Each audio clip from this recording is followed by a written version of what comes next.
Bonjour Ginette Sanson, vous êtes conseillère régionale et vous vous présentez aux élections municipales de Terre de Haut. Alors Madame Sanson, pouvez-vous nous parler de votre programme, de votre vision pour Terre de Haut? Merci au PIGE de me donner cette occasion. Bonjour à la population de la Guadeloupe et particulièrement à la population des Saintes et de Terre-de-Haut. Donc effectivement, je présente ma candidature à l'élection municipale et communautaire du mois de mars 2026 avec un parcours politique qui a démarré très tôt dans l'enfance puisque j'ai eu un père qui était très intéressé par la chose citoyenne. Et après 8 ans en tant que première adjointe à la mairie de Terre-de-Haut, je suis actuellement depuis 2 ans conseillère régionale et je préside à la commission valorisation et équilibrage du territoire et notamment à la révision du SAR avec une équipe performante bien sûr. Donc mes motivations, alors en fait d'abord la motivation elle est au niveau de la population. Donc, avec une sollicitation qui a été assez importante, j'ai été sollicitée par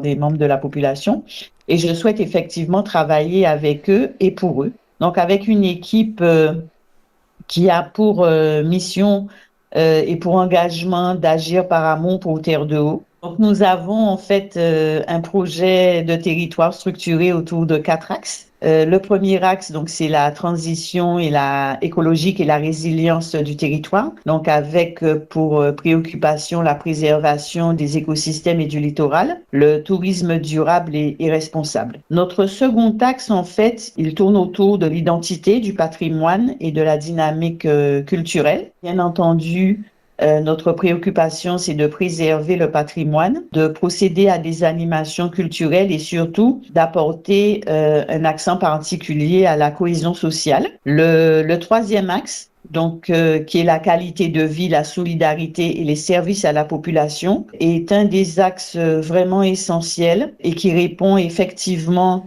aux besoins que j'ai pu ça et là entendre de la population puisque je les écoute régulièrement. Donc l'amélioration des services publics, le renforcement de la solidarité, le logement et le cadre de vie. Alors c'est vrai que les points sur l'assainissement, l'eau, le ramassage des ordures ménagères en fait, font partie effectivement des remontées que j'ai régulièrement de la population. Notre quatrième axe, donc c'est tout ce qui concerne la modernisation des infrastructures et le développement économique. Donc nous mettons l'accent sur la modernisation des infrastructures, les mobilités locales, donc avec un travail sur les flux, les quais et les accès, le développement économique avec une priorité pour bien entendu, la pêche, la création, l'accompagnement à la création d'entreprises. Bien entendu, sans oublier le renforcement des entreprises qui existent déjà et puis la réalisation de formations. La gouvernance et la transparence,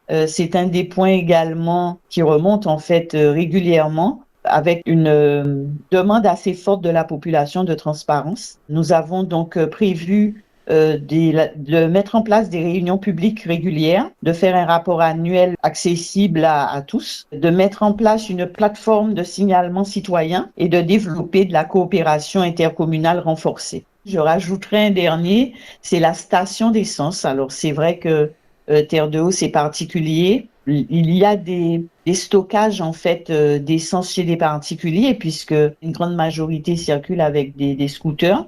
Il y a également des voiturettes et l'essence. Alors les voiturettes souvent elles sont électriques, mais l'essence c'est un point important qui a été soulevé, la mise en place d'une station sur place puisque il y a quand même un danger à garder des stocks en fait du stockage d'essence à domicile et il y en a quand même dans beaucoup de foyers. Donc je dirais que notre préoccupation en fait, c'est d'avoir une organisation claire de nos priorités et des actions qui sont adaptées à un territoire insulaire. Ginette Sanson, je vous remercie d'avoir répondu aux questions du PIGE TV.